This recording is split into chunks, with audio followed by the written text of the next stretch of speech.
করছি, সেদিন জাহান্নামীদের ভীষণ কষ্ট হবে, আর জান্নাতীদের জন্য অত্যন্ত আসান হবে, অবস্থাটা খুবই আরামের হবে।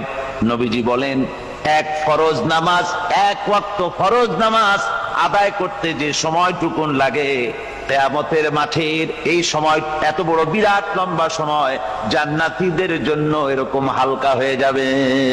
সুবহানাল্লাহ।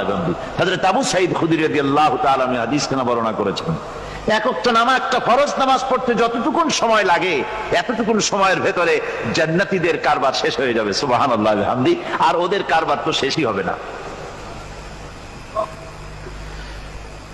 وَيَوْمَ تَشَقَّقُ السَّمَاءُ بِالْغَمَامِ وَنُزِّلَ الْمَلَائِكَةُ تَنزِيلًا।